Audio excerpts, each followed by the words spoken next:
Hoje o capítulo que motivou o título desse livro, Eis-me Aqui, o Brit Milá. O Brit Milá, que é muito profundo, né? Ele quer dizer uma entrega total de vida. É como você imaginar o soldado. Lembra-se que eu falei?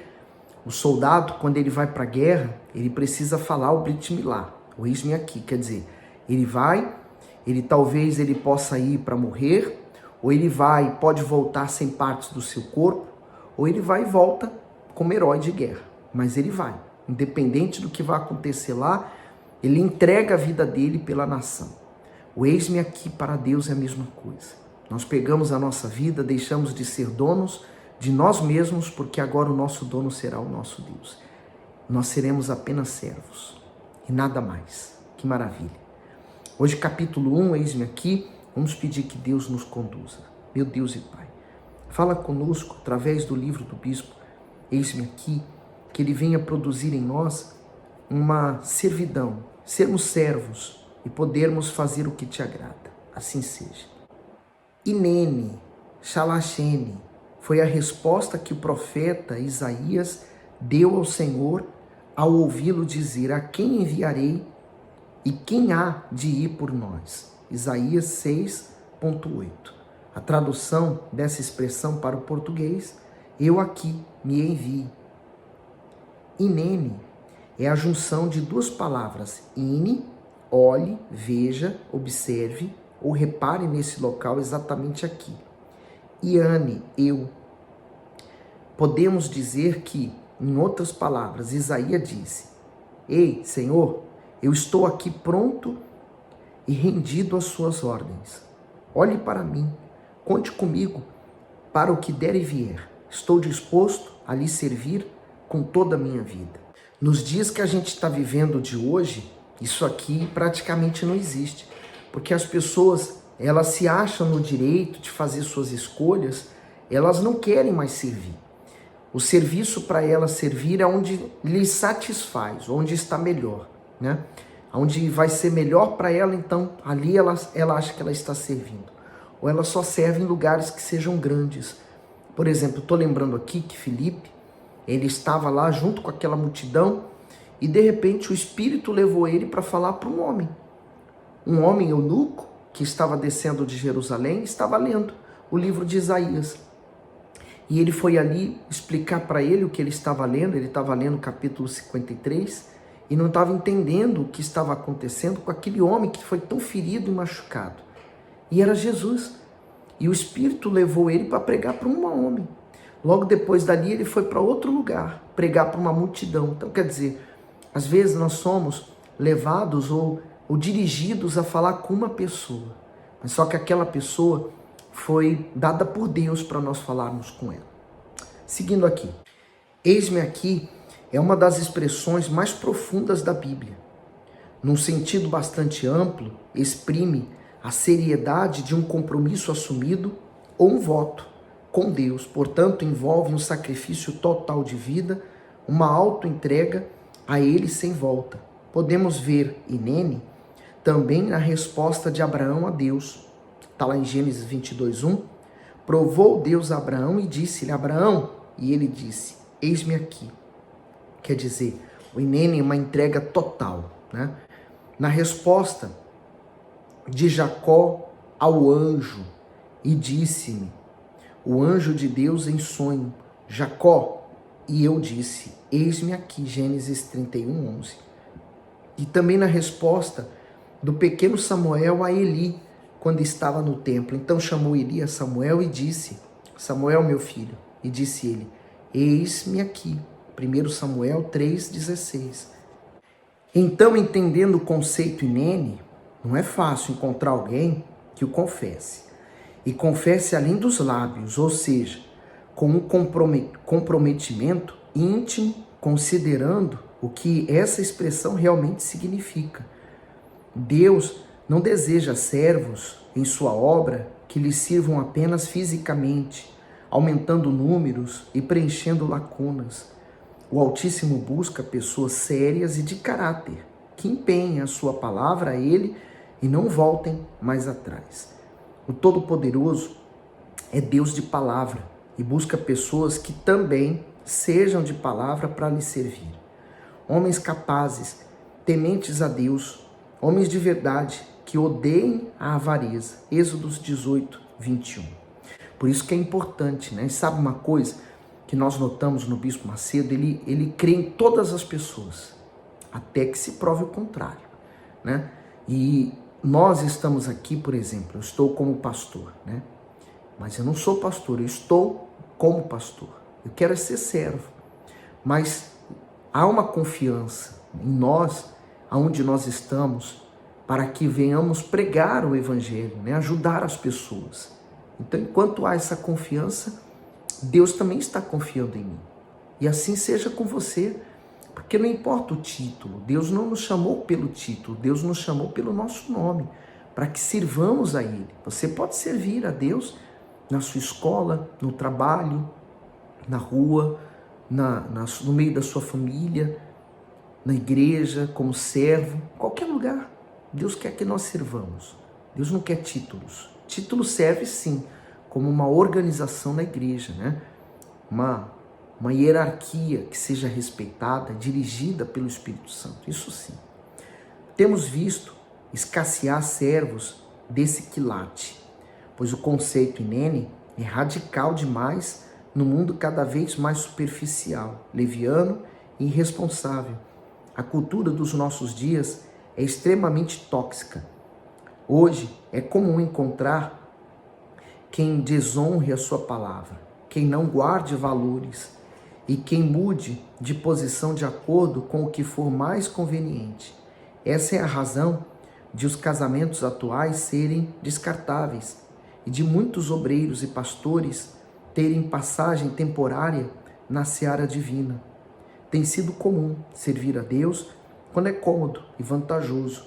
Contudo, quando as circunstâncias se tornam desfavoráveis, dão as costas ao seu chamado. E é tão lamentável, né? Mas é uma realidade. O Senhor Jesus advertiu sobre isso quando ele disse que no mundo haveria muitos escândalos. Então nós teríamos que nos prevenir sobre eles. Vivemos o momento mais crucial da história da humanidade. Nunca houve tanta necessidade de homens e mulheres que não se desviem da sua responsabilidade e que respondam ao apelo de Deus como Inene. Dizer eis-me aqui implica em lutar todos os dias contra si mesmo, primeiro ponto. Contra as inclinações carnais, que são muitas, né? Nosso coração é muito enganoso. E contra a instabilidade das emoções. Por isso a importância de nós blindarmos a nossa emoção. A Bíblia fala assim: sobre tudo que se deve guardar, guarde o coração. Se o coração é a fonte das emoções, então eu tenho que proteger as minhas emoções. Porque vão surgir pessoas querendo me atacar, e se ela me atacar e eu deixar que esse ataque entre, vai atingir minha emoção. Então eu preciso blindá-lo. Não dá para assumir um compromisso com Deus de lhe servir e depois ser covarde e fugir como fez o profeta Jonas. E a história de Jonas, depois você leia, é um livro curto. Você vai ver que ele fez o que era errado, quase fez mal a outras pessoas por causa da sua má escolha, e depois ele fez o que tinha que ser feito, mas depois ele também não foi muito legal. Até o livro dele termina com uma pergunta: eu estou aqui pelo Senhor e estarei por toda a minha vida. Significa ter uma maneira de viver completamente comprometida com a vontade dele. Se você já deu esse passo, sustente esse compromisso com fé, fidelidade e amor. Mas se você ainda não se definiu, saiba que servir ao Altíssimo é a única forma de fazer essa vida valer a pena. Não apresente desculpas ou álibis para justificar a sua recusa, pois o mesmo Deus que chama é suficientemente capaz de capacitar o seu escolhido.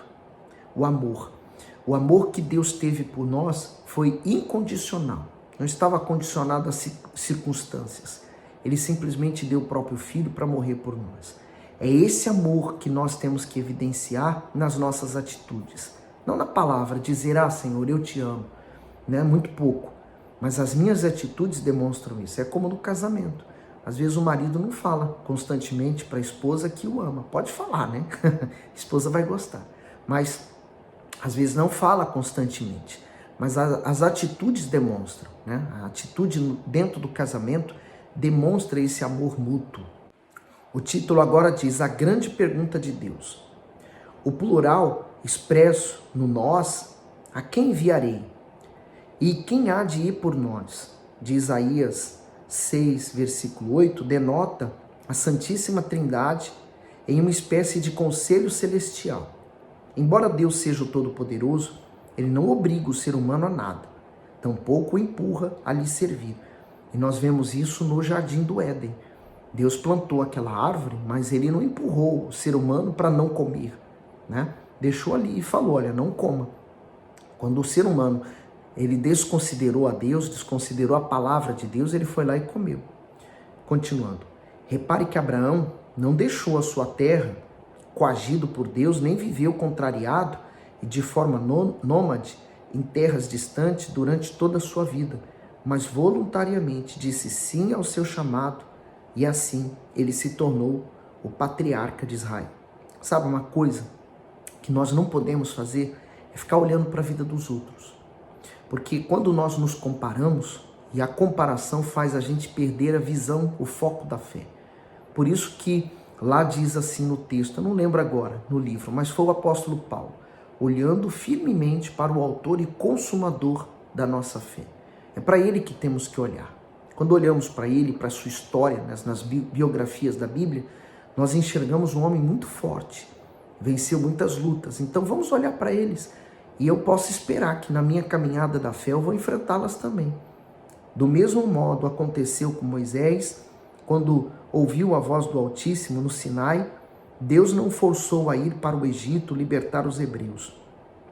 Pelo contrário, Moisés entendeu que o Senhor estava lhe presenteando com uma oportunidade sem igual de ser o seu porta-voz.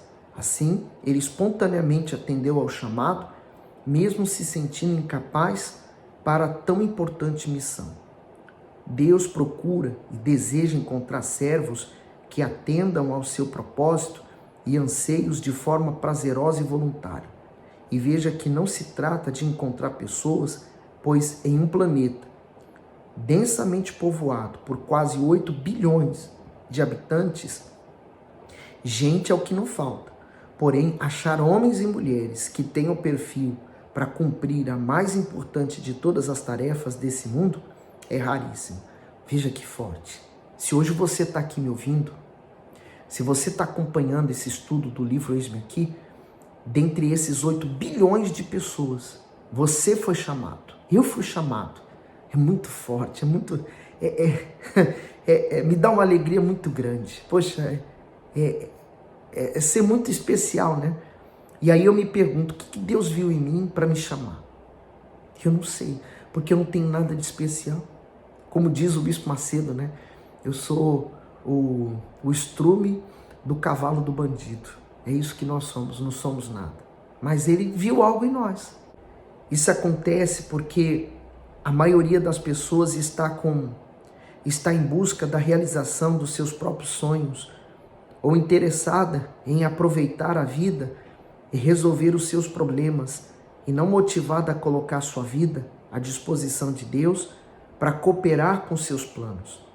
É preciso considerar que ao mesmo tempo em que o ser humano tem o privilégio de ser chamado, também tem a liberdade de não atender ao apelo divino. Contudo, eu ressalto que aqueles que um dia tiveram um encontro com Deus receberam o seu convite para lhe servir. Tal chamado ecoa em seu íntimo de forma tão extraordinária que soa como uma ordem irrecusável, pois a voz do seu Senhor passou a ser irresistível. São esses que dão um passo à frente e se apresentam às fileiras do exército do Deus vivo. Eles são conscientes de que precisam de coragem, pois a partir do momento em que se alistam, suas vidas estão na completa dependência do alto, ou seja, têm de viver inteiramente pela sua própria fé. E graças a Deus, não é? Muito bom. Próximo título, as implicações do chamado de Deus. Bom, e você? Está disposto a falar, eis-me aqui para Deus? Você diz, eu não tenho o Espírito Santo. Se a sua intenção é servir Ele, você pode estar certo que dentro desses dias você será cheio do Espírito Santo. Amém? Bom, o nosso estudo termina por aqui. O próximo vídeo a gente continua. Se você quiser, manda esse vídeo para alguém, dá o seu gosto, tá bom? E fique bem, fique com Jesus.